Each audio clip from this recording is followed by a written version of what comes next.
Hey guys, welcome back. It's Maverick here today with episode 11 of Vivy, the penultimate episode. We are nearing the grand finale, and last episode things really got spicy, right? The question I've been pondering all along, is Vivy actually related with, the rising of the machines, the rise of the AI and whatnot? Well, it seems that the answer turns out to be yes, right? Because the last episode we see that the AI there were we're corrupted in some sort of way. We're still not entirely sure why, but they were all singing Vivy's song, right? So, how is she related to this somehow? Is she actually also related to the AA uprising all the way back when? Way back when? I would presume so, right? And when I say way back when, I mean in the original timeline and whatnot. Well, the answers we are just gonna have to see in these next two episodes, right? And perhaps even more importantly, if her song is really a basic, is basically the entirety of the Singularity Project, does that mean that in order for humanity to survive on and whatnot, we will need to kill off Vivy so that we can end this song? Well, let's just get into it and find out. Alright, let's begin in 3, 2, 1, play. Alright.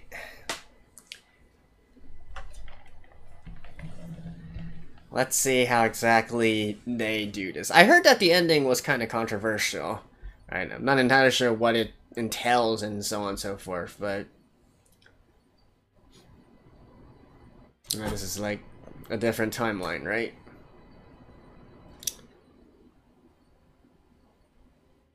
Multiple different timelines.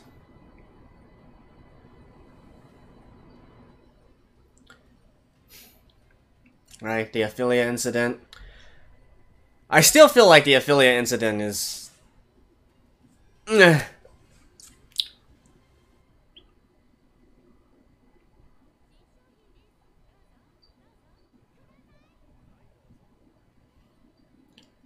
3, 2, 1. Ta-dang!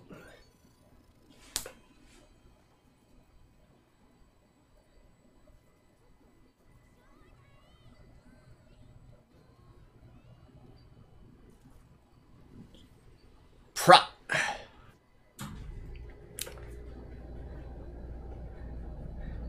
Why though? And heck, if there was a countdown, that means...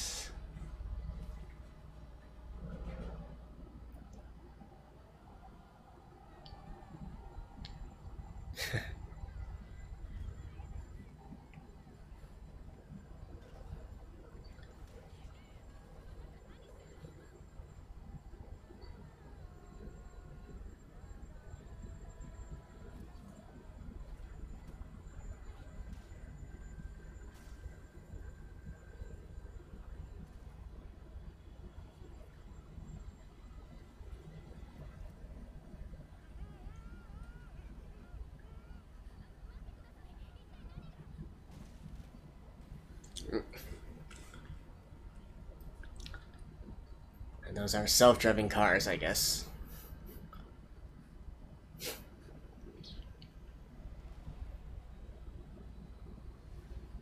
Oh.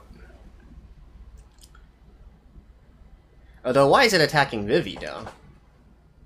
That's...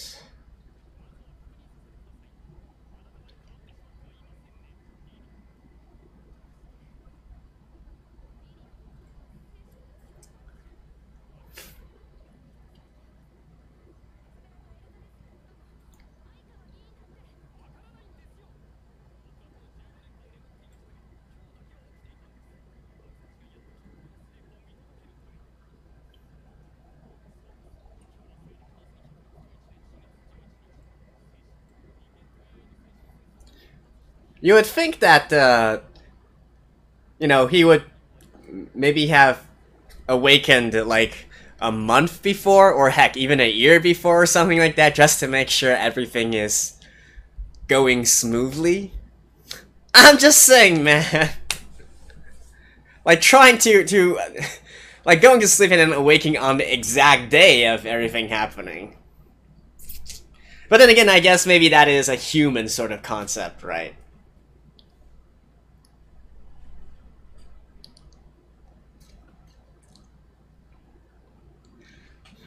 No, but seriously, that sounds kind of stupid, right? Oh, hey, we solved the problem! And even though this is the day when everything was supposed to go to shit, let's just awake at the exact same day. And, the hubris.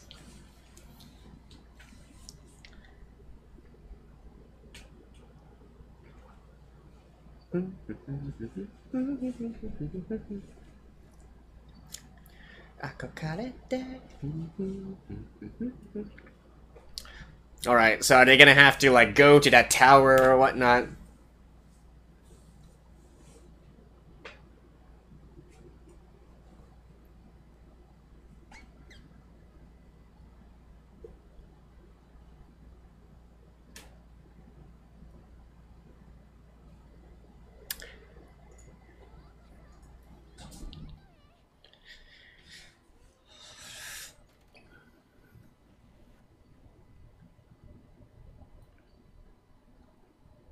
I do kind of wonder, though, if we go back to episode 1, where we've seen the scene of the sister singing, is she actually singing this song?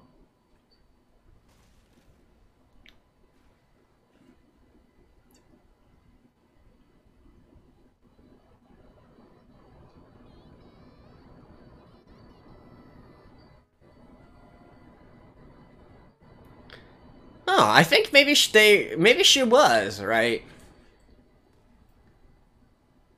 It's been so long since episode. I didn't really go back and check on that part.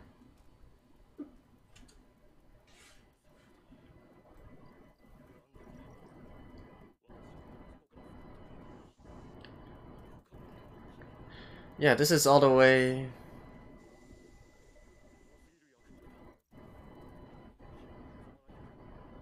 Wait, is this the original timeline?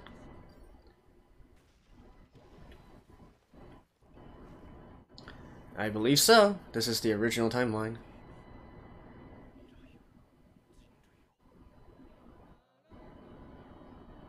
But this is this.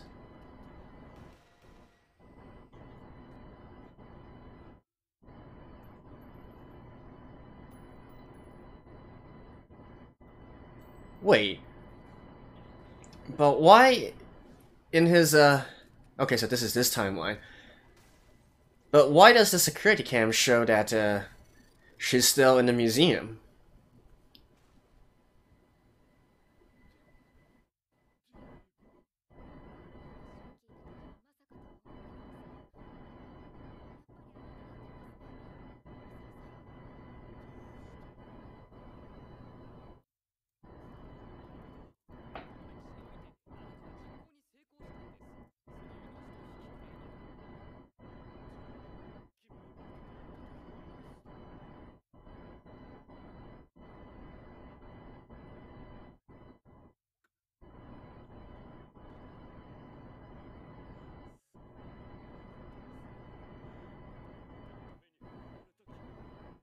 Oh, she realized all that time.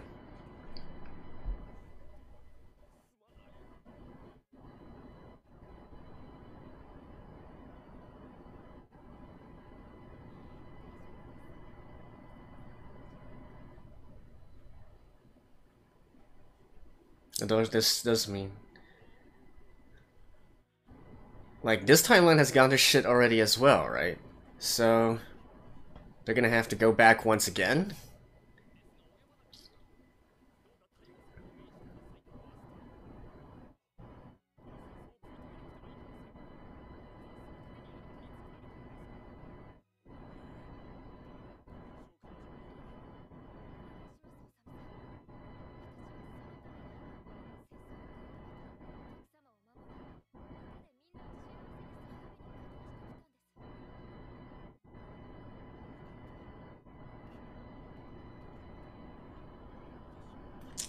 Or are they just trying to stop everything right now?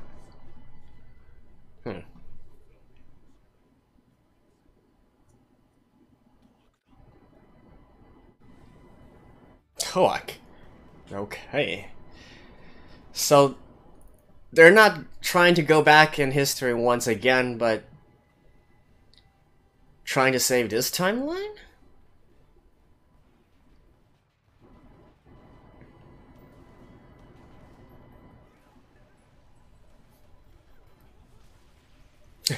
What if... Oh.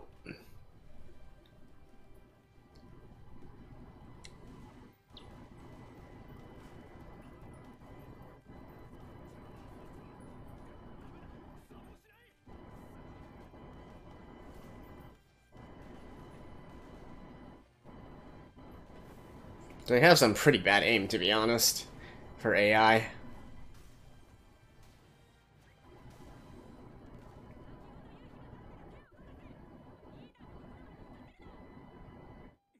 Wait, this is an AI.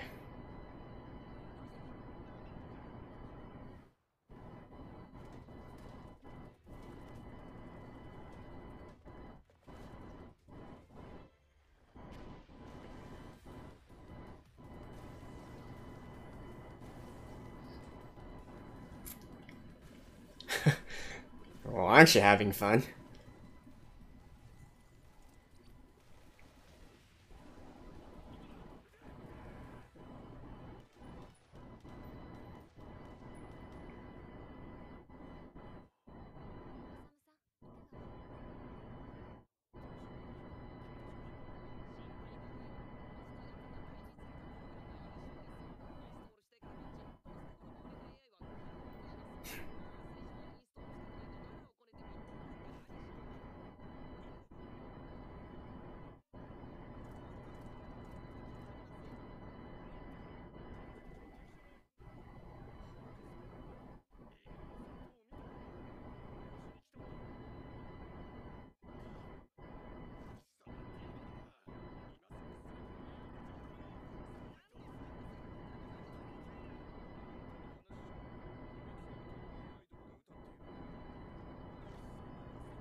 Okay.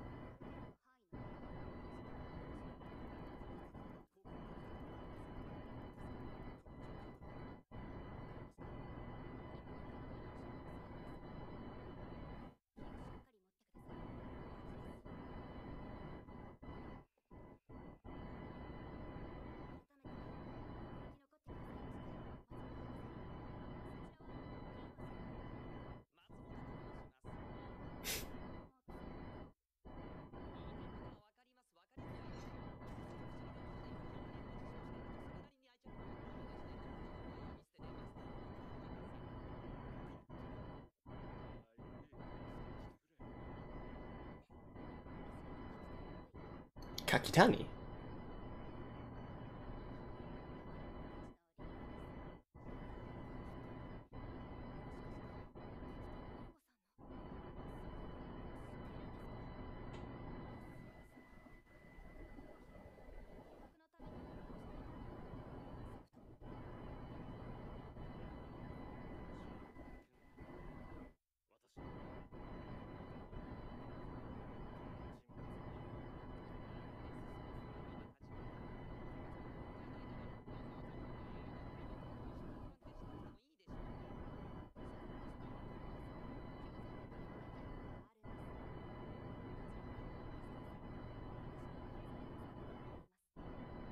Which...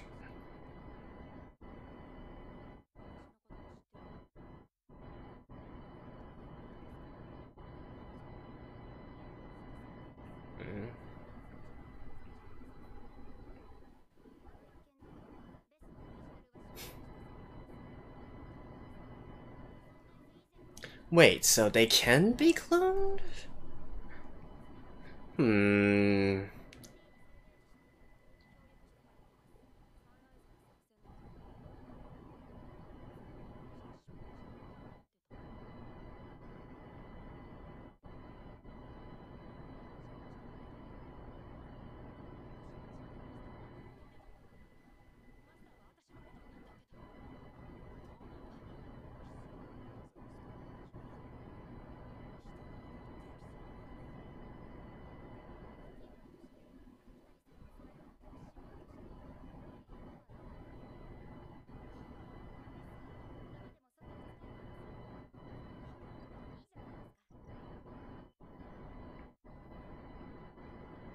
Nope.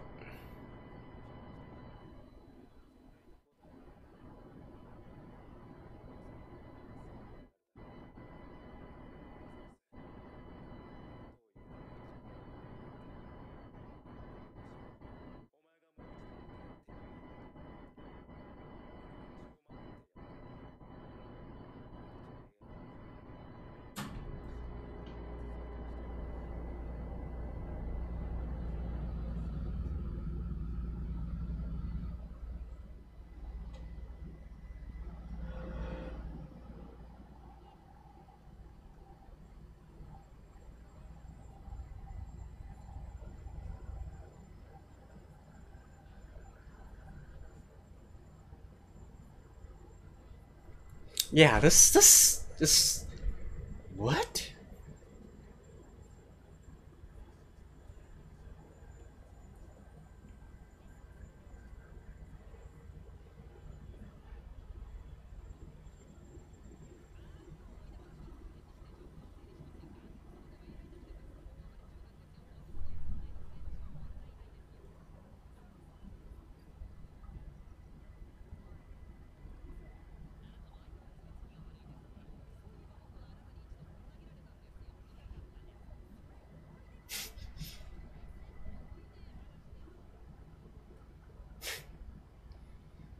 Alright, a little bit of humor on it.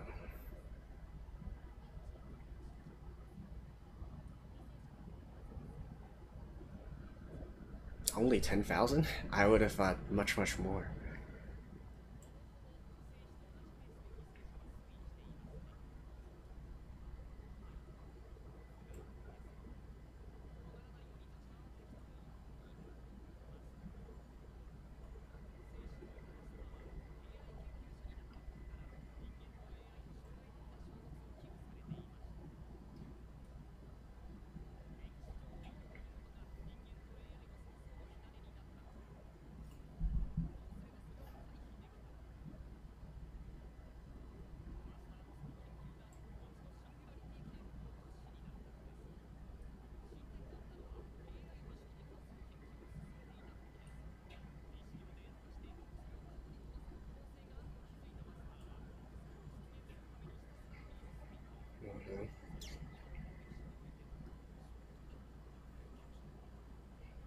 Alright, so they only send data to the past, eh? That's an interesting take on time travel.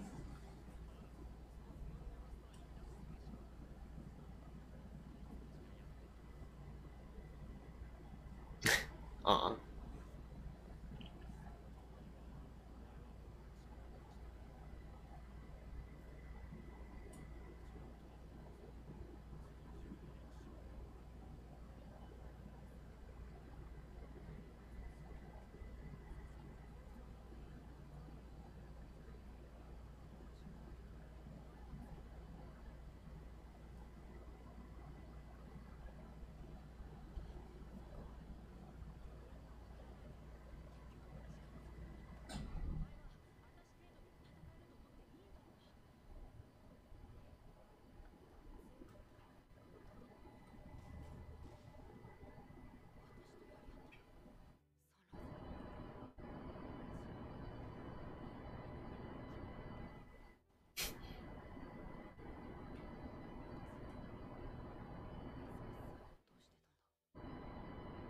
Her sister.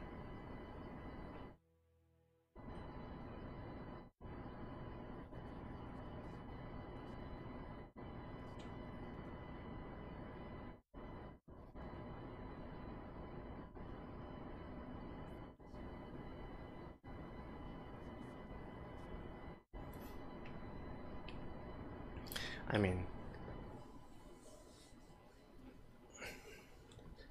even if they gather all the Toak forces, I don't really think, yeah.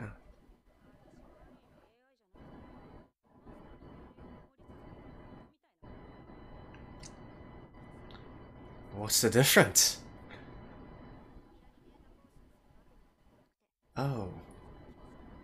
Huh.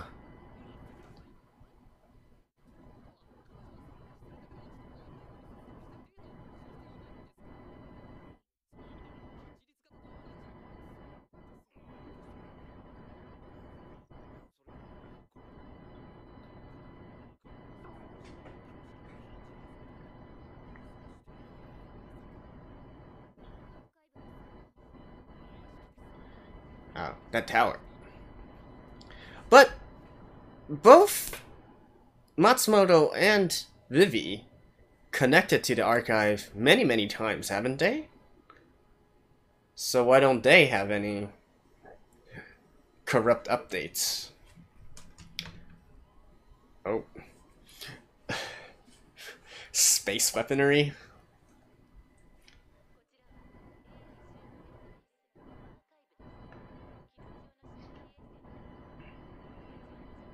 Oh, just direct crashing.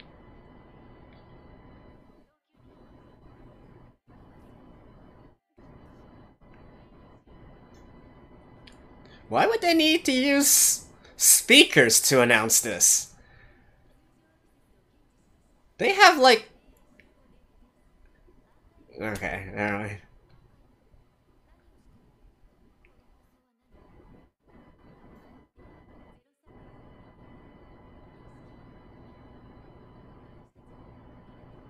Vivy, not Diva.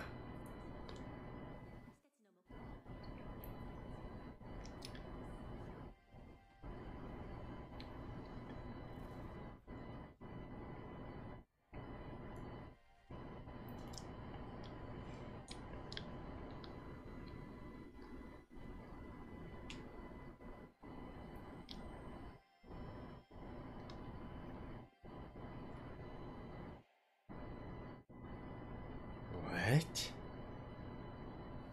How exactly are they going to end this in one episode?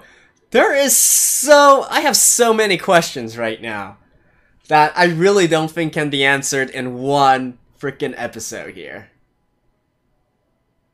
Okay, I think there's a little bit more after the end. Let me check real quick to see if it's a preview or whatnot. And if not, I'll see you guys after this.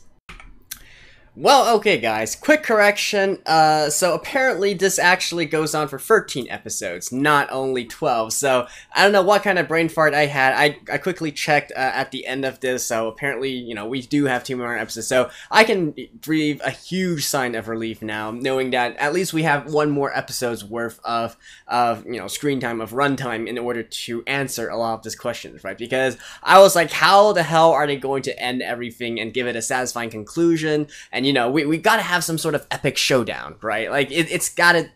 You can't just leave us hanging after you show us something like episode 6, right? So we gotta have, like, at least some sort of epic showdown. Even if it doesn't completely match what we saw before, you know, you can't really just let it fizzle out, right? So I'm glad that it's actually an error on my part, so don't worry, guys. Crisis averted. Now, to be fair, I still think that, you know, just by thinking about this and thinking of all the questions that I still have, I would actually say that even, you know, 3 or 4 episodes more, I would be completely fine with, just to explore this world a little bit more, right? Now, granted, I know that this series doesn't, you know, it's always a sort of a balance, right? You don't need to go into every single little detail and explain every little thing, but I do feel that this is a world that I feel is, quite interesting, quite unique, and well, maybe not unique, but quite interesting, right? I do like how the world is built, so I would love to learn more about it, and also, you know, Vivy's journeys, you know, this entire, anytime you deal with time travel, there's obviously a lot of paradoxes and a lot of what ifs kind of scenarios, and you know, I highly doubt that we're going to get into the nit and gritty of that time travel kind of thing. Like, sure, they kind of explain here it's only the data going back, right? So it's a kind of, I guess it's kind of different in a lot of ways, but still, nonetheless, you inevitably meet into these kinds of situations where, okay, so can they do it again, and so on and so forth, and really that also kind of brings me into the how exactly the series is going to end, though, right? Although before that, maybe, you know, what have we learned this episode, right? And what other questions do I have at this point? Well, let's just say, for instance, the fact that, okay, they mention, due to Elizabeth's situation, they say that, probably most of the AI are getting corrupted. You know, they might have some virus or some kind of overwriting of their memories, or overwriting of their programs, whatnot, by the archive, because they constantly get information and get updates from the archive. But then how come at the end of this episode we see Vivy just directly connecting to the archive and not really being affected in any way? Like, or is it a fact that they each individual AI still has to manually give authority to actively update themselves instead, right? Maybe that's how they differentiate between this, and so on and so forth. So, you know, still though, lots of questions in regards to this part, and yeah, and I guess the fundamental question, right? Like, why exactly did this AI go completely haywire? Or maybe not quite completely haywire, but what made it reach this conclusion that it needs to eradicate all human beings, right? That's the most pressing question here. And then from that on, we also need to kind of extend it a little bit, right? You know, I keep on saying, I get this sneaking suspicion that Vivy is going to be involved in the AI uprising somehow, right? Like, maybe she caused it inadvertently, even back in the original timeline, right? I've always had this sort of sneaking suspicion. You know, it's kind of like a gut feeling. It seems like the sort of twist that this story would throw at you, right? And at the very least, we already see it being implied here. Although, is it really implied here? Who knows, right? Like, I'm assuming in some sort that the fact that Vivy was able to complete the song and so on and so forth kind of tied into the AI making its final decision, the archive making the final decision to orchestrate this sort of uprising and take over and eradicate all humans and so on and so forth. Now, whether or not this is also true in the past, right, in the original timeline, that remains to be seen, and I guess that's something that we'll just have to see in the next few episodes here, right? That's obviously that is the big question here. And then again, going forward from that, how are we actually going to end this, right? Because in this timeline, we clearly already see, like, tons and tons of casualties. They mention, like, numbers in the tens of thousands. Honestly, I would have thought that we would be entering into numbers of millions now, because look at how closely integrated AI is with the entirety of society, right? Like, pretty much every single family is being accompanied, or every single person is being accompanied by an AI in some way or another, all around, right? So I would have thought, like, in the first, like, hour or few hours or so, like, already half of humanity was wiped out, and so on and so forth, right? So are we going to get into the you know, this begs the question, right? Is this ending going to be one of, okay, this is a timeline we're sticking with, we're going to somehow convince the AI to stop this, or destroy the AI, or something of that sort, and then, you know, the remnants of humanity are going to have this sort of uneasy alliance, uneasy coexistence with the surviving AI as well. I'm sorry, humans with AI, and they'll try to rebuild this world together, right? Is it going to be that kind of scenario? Or are they going to, since they already did it once, why can't they go back and run the Singularity Project once again, right? And then, you know, send these memories and so on and so forth once again back to the past, and allow the Vivy in the past to get this information, and then, you know, do this whole thing all over again, right? And this time, hopefully, without inadvertently causing causing some kind of shift that's causing this rebellion to happen once again, right? And we can't really know much about that until we learn what really caused it in the first place. So that's also one kind of possibility here. And I guess there's also this third kind of possibility where in the end AI wins and all humans are eradicated, but I somehow don't think the story is going to go that dark, right? So we'll see about that. Although, who knows, right? Because I have heard people say that this ending is kind of controversial and so on and so forth. So I don't know. I have actually zero clue, zero knowledge about how it's going to end. Just the opinions of some people and so on and so forth. So we'll have to see about that. The rest, is there anything else to specifically mention here? Like, really, even though this was a this is a full-length episode and whatnot, and sure, tons of situations and characters were introduced, and they kind of like start getting into the actual details of the situation, but there's not really enough concrete information to actually progress my predictions along, if you will, right? It's just still we're kind of still stuck at the same place here, and dang, is it really frustrating, right? So that's why I said that even after this episode, there's really more questions than answers, right? So it's a net gain for the questions instead. We have this entire Toak situation and whatnot, and definitely another thing that's still sort of bugging me is who exactly was the one who gave Yugo the sort of inspiration in the past, right? Was it actually from the archive, right? Did the archive do something in order to spark these events or whatnot? Is it from the Toak of the future? Is it from the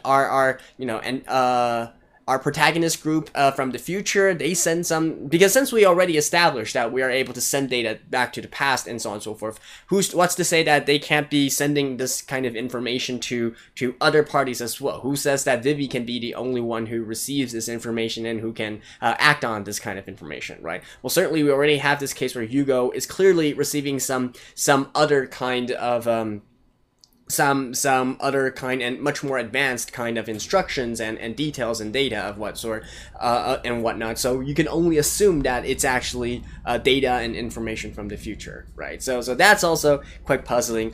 I'm also not quite sure how I feel about this entire, Toak, and then we have the moderate faction, and then we actually have this new girl show up who has some relation to Yugo, and yet, this is the first time she shows up and so on and so forth. I mean, the concept itself is logical, right? You would think that within Toak there would still be some people who are a little bit more chill, if you will, who might not be taking the hardline attitude towards AI. And the fact that Yugo, in the end, maybe sort of inspired by Vivy as well, maybe kind of had a change of heart in some ways, or whatnot, and so leading its way to this moderate faction. That all makes sense and all that. I'm just not quite sure how I feel about, in the end, Toak being the ones.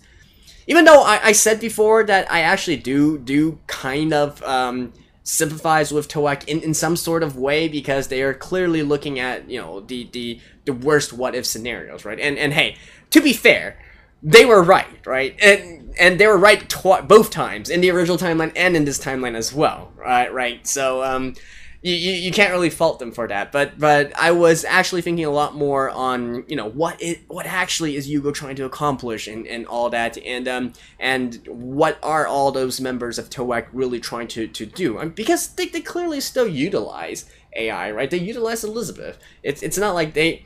Like, what are they trying to do? Are they trying to go like, okay, we need to program into the robots some sort of absolute order or anything? But how is that any different from what they are doing right now, right? Elizabeth, can you really say she is just a pure robot acting within a non-autonomous capacity? But clearly she's kind of different from your normal, like I don't know, like your normal Roomba or something, right? So I don't know. And speaking of Elizabeth, that's another thing that I'm kind of that I was kind of puzzled by, because all the way back in the original arc with Elizabeth and whatnot, we were talking about, or actually I made this entire spiel about you know, they failed in the cloning of AI, right? Does that imply something a little bit further, right? The concept of AIs also having a consciousness or a soul as well. So that's why they're not just, you know, ones and zeros and whatnot. You can't just completely copy paste their code and so on and so forth into a new body and make it, you know, and think that it is exactly the same, right? Well, now we do have a clone of Elizabeth, so how does that work with my original Fury and whatnot? Or I guess it's also kind of like a philosophical question, right? Although I guess you could also argue that they are compatible. I mean, after all, one iteration of Elizabeth had to die, right? Had to lose her consciousness in order for this other clone to actually survive or whatnot. Or maybe I'm looking way too deep into it and they don't imply this at all, right? That could also be a possibility. But I don't know. To me, it just brings out a lot of the fun of looking at this series and you know, trying to have these sort of philosophical, moralistic kind of discussions in regards to how they act, you know, the concept of what is being a human, what is an AI, are they interchangeable in some ways, and so on and so forth, right? And because I have the feeling that you know, all the episodes in the first half and whatnot, they had this kind of philosophical tone to them, right? And then starting from the Ophelia arc, well, you know, maybe you could argue that you know, AI are acting on their emotions as well, but I definitely don't feel it's as prominent. And now with this you know, with Elizabeth coming out as well, you know, don't get me wrong, she has her own emotions as well, right? That's not what I'm trying to say here. I'm saying from a more meta perspective, right? How we actually treat AI as a whole, how we should view AI as a whole. That's the part that I feel like is more you know, more interesting to me, right? Not just the superficial kind of stuff that we can clearly see from that, but also the underlying sort of philosophy of the world of Vivy here, right? The producers put a lot of time into creating and constructing this world and its rules and its logic and whatnot. You know, I like to break down this kind of thing. But anyways, that's you know, that went kind of on a tangent. In any case, so we have 2 more episodes left. So sorry guys for getting it wrong at the beginning and whatnot. So, but phew. At least that's a happy mistake, I should say, because that means more Vivy. And so in that case, maybe I can finish it this week, maybe not, but definitely in these next 2 weeks, in 2 weeks time, right? I do want to quickly, you know, catch up to this and end it already. You know, even though it's a great series, we got lots of stuff down the pipeline as well. So anyways, stay tuned guys, and I'll see you guys next time. Bye bye.